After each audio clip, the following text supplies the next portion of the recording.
On today's show, are the new-look Cavs the Eastern Conference favorites? And can Isaiah Thomas find his mojo in LA? Team LeBron, Markieff Morris, Draymond Green, who will take home worst of the week? And the King does it on both ends of the floor in our top 10 plays. It's Friday, February 9th. The starter starts now.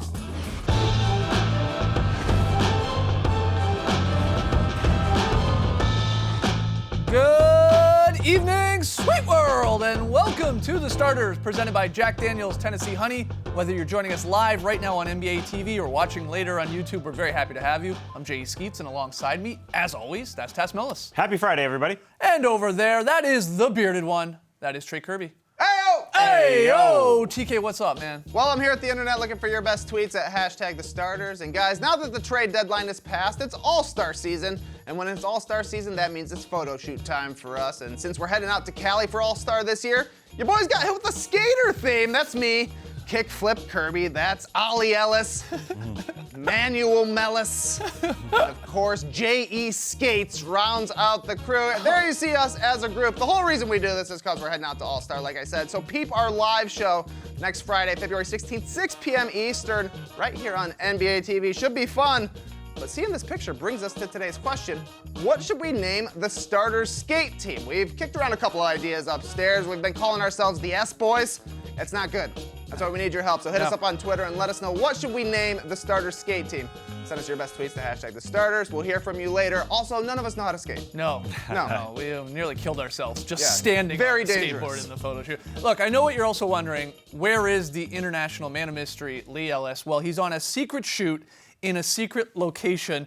Oh, wait. He already ruined the secret by posting this photo to every single social account he owns. What are you doing, Ellis? It's promoting the show. It's supposed to be a secret, and there he is. He's out in Golden State, out in the Bay with Steph Curry, and you will see why and what he got up to there with Curry again on that Friday show. Yeah. In All-Star. He's an evil genius. He knows what he's doing. I know, especially when it comes to social accounting. All right, we got a fun show tonight. We got Worst of the Week, we got the top 10 plays, but let's start with some true or false, and it's a little look back, of course, at the very busy trade deadline yesterday. TK, you got the questions, we got the answers. Let's go. That's right. Today's Cavs team looks a lot different from Wednesday's Cavs team, as Cleveland acquired Jordan Clarkson and Larry Nance from the Lakers, grabbed Rodney Hood from the Jazz, and finagled George Hill from the Kings. They're third in the East right now, and you see their updated in and out roster. Nance, Clarkson, Hill, and Hood, they're in. Isaiah Thomas, Fry, Shumpert, Crowder, Rose, and Wade, they're out. I think they got better, but guys, tell me, true or false, the Cavs are the East favorites? I think they are. Think that's yeah, true? a couple of days ago they were absolutely not, but I think all this youth makes LeBron James the best player in the game again. You know, he just becomes a lot happier. Yep. They've got lots of holes, and I wouldn't say it's a lock they're going to get to the NBA Finals, which we sort of thought at the beginning of the season. But at the same time, you know, you got LeBron in a playoff series, a happy LeBron. You overcome all those problems. You overcome a lack of a rim protector, lack of playoff experience. Those young guys just got to get LeBron there, and then LeBron takes over. Yeah, I mean, we do this, look, every, 20 or 25 games with the Cavs. We ask some sort of this question, right? Yeah. Either when they're riding high or when they're riding low and they're down in the dumps. And before I say false, which is what I truly believe, credit to the Cavs front office for making moves here. I mean, especially without having to give up that Nets pick. I mean, that's pretty amazing, bringing in some youth here, bringing in some shooting. You know, like you said, getting LeBron, in theory, energized.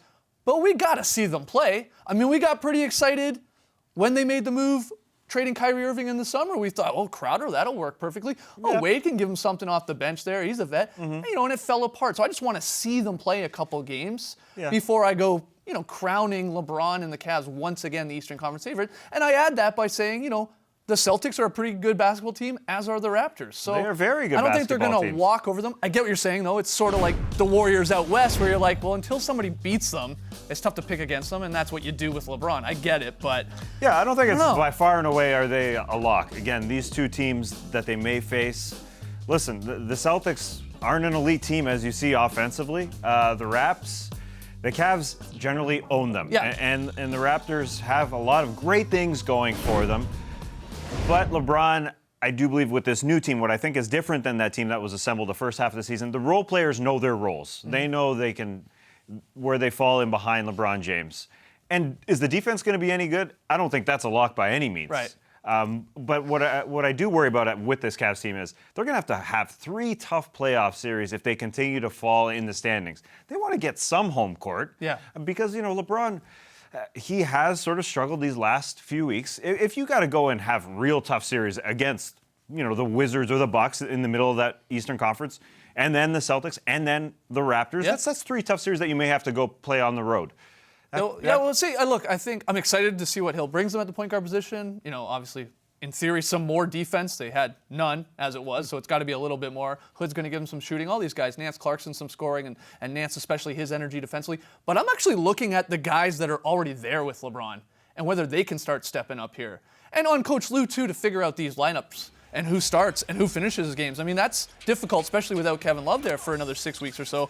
But we need to see JR and Tristan start playing and living up to those contracts like they did in that Wolves game. They had a bit of a breakout there. Korver needs to keep banging home those threes. Jetty Osman is going to get some more time. LeBron was loving him. He gives them some energy. I think, we can get caught up in the new additions, but those guys that have been rolling with LeBron for a little while, they got to step up. They were a big part, just as much as those other guys that got shipped, of why they were struggling so much. They got to raise their game. I can see a video now with those new guys that came in, the new additions. Get them bebopping, make some music videos. But you said Jetty Osman right there. Yeah. And LeBron said his purity is infectious. He loves playing the game, just like when I was inspired watching my kids play this summer.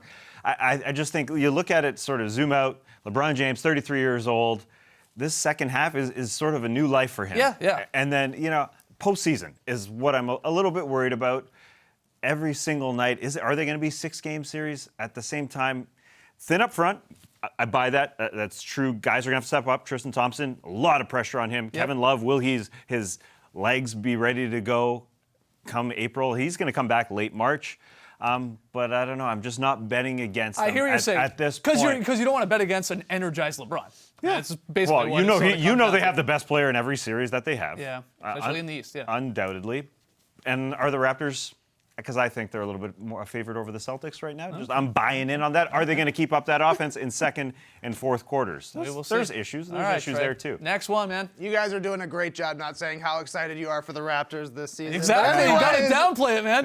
You very well downplayed. Anyways, the Cavs did improve their roster for the remainder of the season, and they did it while retaining that precious Nets pick. They're younger, faster, more athletic, and hopefully more fun.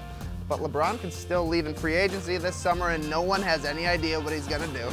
True or false, the Cavs are more likely to re-sign LeBron. Yeah, they didn't trade that Nets pick, but I think all those trades there sort of overshadowed it. I think LeBron must look at it and think, I don't know what the percentage is, but 20% happier. I think he is more likely to stay. Yeah, it's not a lock but by not any a means. true, because we don't know. Let me ask you this. I don't know what past transgressions, past instances with the front office, how they're weighing on LeBron James, right? The whole David Griffin situation. Is he past the point of no return with this team? Maybe. Do you think LeBron even truly knows the answer to this question, whether he's leaving or not right now? Do you think it's somewhere in the back of his mind, like either, I'm still going to be here, or no, I'm not? I need Miss Leo here for that one. I don't know. I don't know. I sort of don't think so. Because, and this is why he plays this game of these sort of one-on-one contracts for this very reason. Well, let's see where we get to. Let's see how we look. Let's see what type of fight we put up. Be it in the finals, usually with LeBron against whoever they're playing. So, I'll say this, though. Even if LeBron leaves, Cavs did a great job here. Even if LeBron heads west, and that's what they would hope. If he does leave, they're going to hope he goes west, I would think. You have a pretty solid team still. In a Love, in a Hill, in a Hood. There's something there in the Eastern Conference. You're not falling out of the playoffs by any means with a team like that, structured like that, and you got the pick coming in there. So good job, because some people say, whoa, wow, they traded, they did this trade with the Lakers, and Clarkson comes back and he actually helps the Lakers open up all this money, possibly money to try and entice and on a spot there for LeBron to go. But the flip side of that is like, well, what else were they going to do? What if they had done nothing? Mm-hmm. LeBron, if LeBron wants to go to LA or wherever, he's going to make it happen. And that team's going to make it happen to get him there. But they made the decision, like, trying to win both sides of it here, keep LeBron happy, get him energized. And if he does leave, well, we still have a decent team and we still have that Nets pick. Yeah, if LeBron leaves, he's going to know where he's going, because he's going to know those players that he's going to be joining. He's just not going to a Lakers team, for me, with what they have right now. He's going to plan it out like he planned it when he went to Cleveland, and Kevin Love was there. He was already going to be traded for Andrew Wiggins, and when he went to Miami. And Chris Bosh and Dwayne Wade were already there. Yeah. He puts that perennial pressure on that front office year after year, off-season and trade deadline. There's a lot of pressure on that front office, and it paid off. Yeah. And there's that talk. There's those rumors out there about rumors that LeBron puts out there, that LeBron's people put out there. Is it all part of a plan just to keep Cleveland churning it out so he's happy in the city that he came back to? I don't think he came back to Cleveland for a quick run. The more I think about it, the more I look at it. But they got to have some success. This team has to have some success. Out. I think he's peace. Even if they win. And they're not going to win either. Yeah, he's Reese's Pieces. Yeah. Anyways. Final On the one. other side of that big trade, the Lakers got Isaiah Thomas back in return. In the past year, he's gone from widely beloved MVP candidate to a guy being blamed for all of Cleveland's problems. He's a free agent this summer and he wants to start, but the Lakers already have Lonzo Ball, who started. True or false? IT should come off the Lakers bench. Yeah, I think that's true. I think his reputation is damaged to a point where he has to, number one, he's going to do what he's asked. But I think if he's asked to come off the bench, it's a good situation for him where, just go score. You've got a sort of a role carved out for you like Jordan Clarkson had there. Yep. Just go run that second team, because running the first team isn't going to work out the way Isaiah Thomas sort of wanted it to work out, the way it worked out in Cleveland, where he was taking a lot of shots. You can with the second unit. And if you're a star, they'll put you in the first unit. I think you just have to rehabilitate your image right now. That's the main goal. Yeah, I would agree with that. I mean, he's playing for a contract. That's the thing here. And he now has very little pressure. This is sort of the funny part. There is pressure when you're the starting point guard on a LeBron-led, NBA finalist type team. You got to perform. And he didn't. He struggled in the 15 games. Now he has 30 or so games to try and bounce back. If the Lakers like what they see, they have his bird rights. They maybe try and sign him to a value deal. If they don't like what they see, then he hits the free agency market. They let him walk. And it's like, that's fine. But I like Magic saying, Lonzo's our starting point guard. That's a nice little confidence boost for him in the right play. If you really don't think IT is a part of your long-term plan, you'd want to see what happens here. You don't think he's part of the long-term plan, do you? Because that would be a good chunk of money probably that somebody's going to offer him. Well, that's the question. If you get him, if he plays average and you like him in a six-man role, the truth is IT may never be a 28, 29 point per game scorer. It was just the perfect storm there. But if he's not going to be a starter there, he's not going to sign. He's not going to re-sign. He'll take a tiny contract if somebody says, you can be our starter. Yeah, that's probably true. That is probably true. All right, we got to take a break. When we come back, don't worry, that's not a typo. We're having some fun. TAS Awards of Dishonor for Worst of the Week.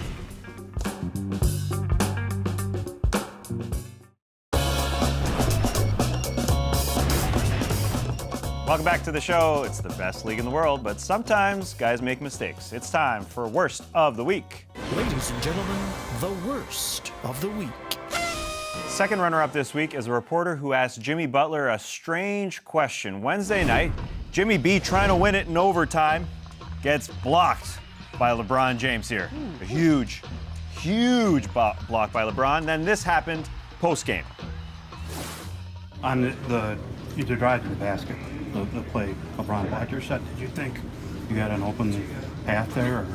No, I just knew he was going to block it, so I put it up there for him to just... Well, no, that's not what I meant.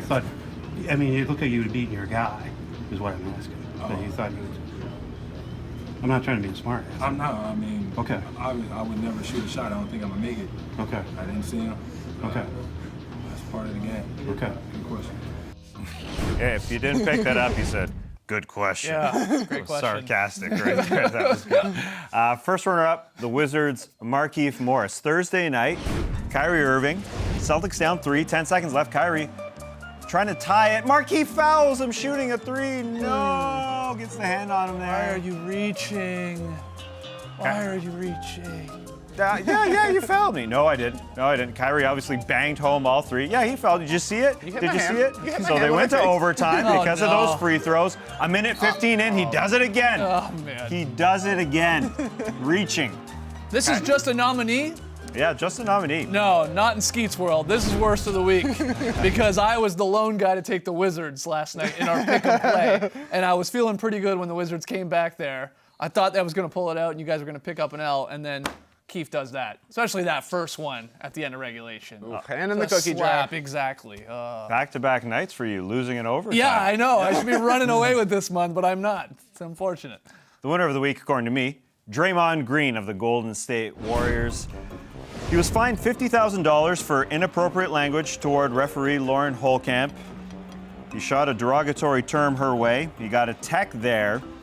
He was bleeding from the mouth, given. But then he was ejected for gently tossing the ball the referee's way. Now, why is he worse the week? Number one, he was out of line, inappropriate with that derogatory term, going at an official in that aggressive manner. Number two, it's come to a point where he's getting reputation techs. Oh, yeah. In Not my, good. yeah, and if that was sort of in a vacuum, that toss to the ref, I don't think he deserves a tech whatsoever. But it's like the dam is broken in Golden State. That team has been complaining a lot. Steve Kerr is talking about it a lot.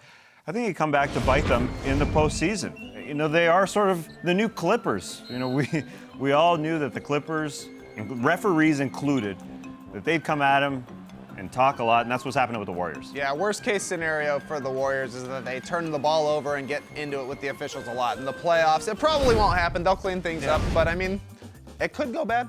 If you're any other NBA team, that's what you got to be hoping for. Yeah, I know they're just bored a little bit, and I think the talk kind of livens them up, but it's a point here, it's a point there. Yeah, They're still the favorites, though. for sure. Maybe the line's got to be shrunk by a point because they're going to give a point to it. I don't know. Possibly. When we come back, it's the best top 10 in sports entertainment history. Wow. Who wrote that?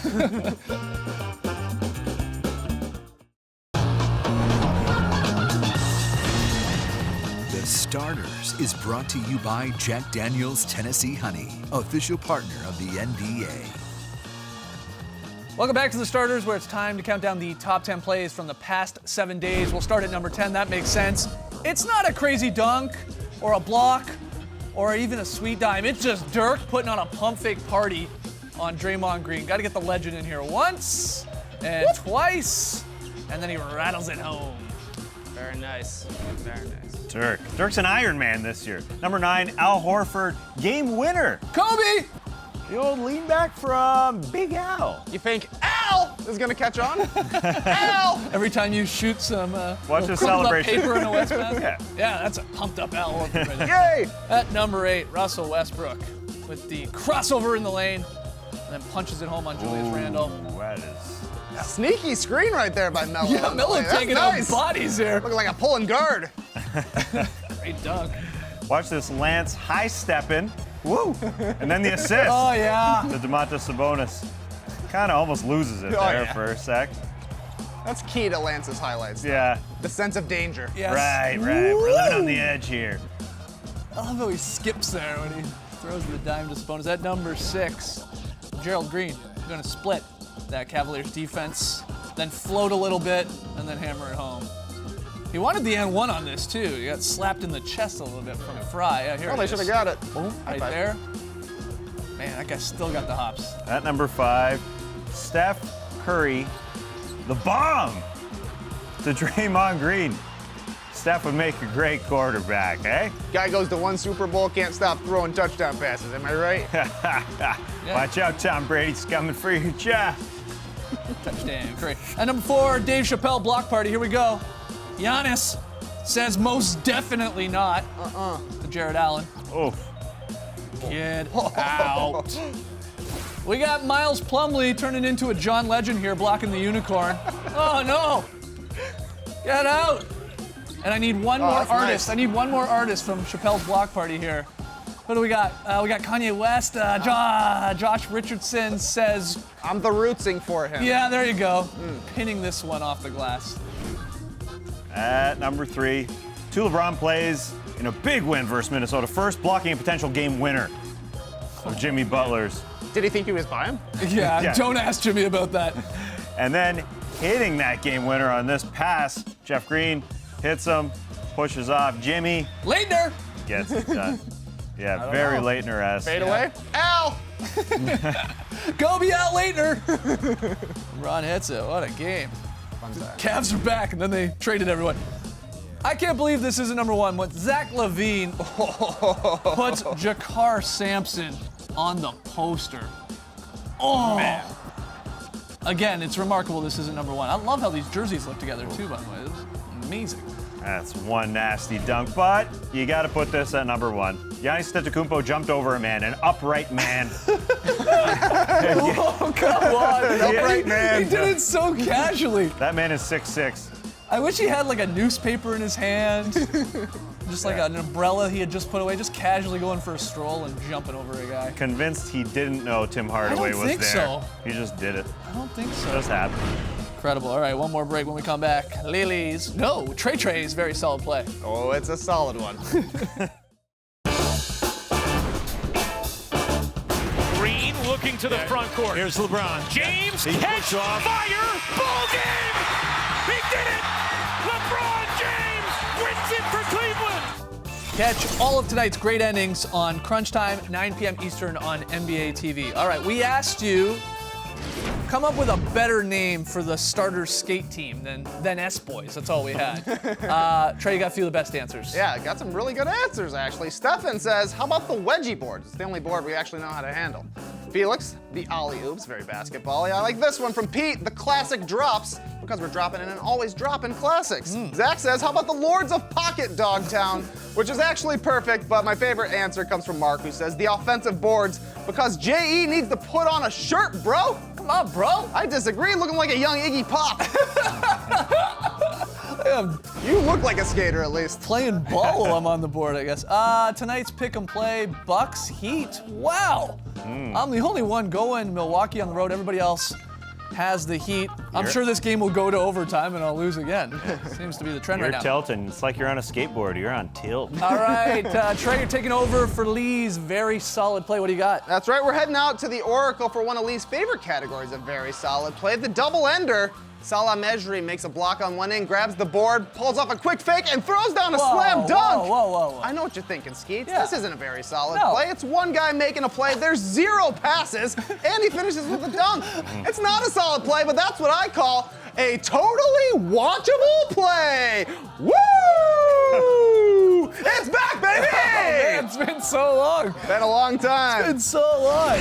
Didn't see that coming. All right. We had a blast recording the Drop podcast. It's up wherever you listen to the Starters podcast. We discussed the busy NBA trade deadline, the Olympics, toaster ovens, and with Lee missing in action, Trey, well, he took over Tweet of the Week.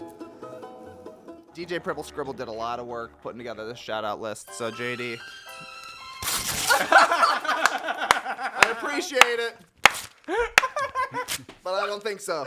A few fan signs. That's friend of the program, Hey, Rory Mathuni, Roy. with Hey, another hey. friend of the program, super fan. That's Elizabeth at the game with her friends. And those are all the foods we've eaten in Pick 'em Pay Off. Great. All right, guys. Have a great weekend. We'll see you on Monday. Thanks for joining us, folks. And remember, Lee Ellis did not take a photo with Steph Curry. It's a secret.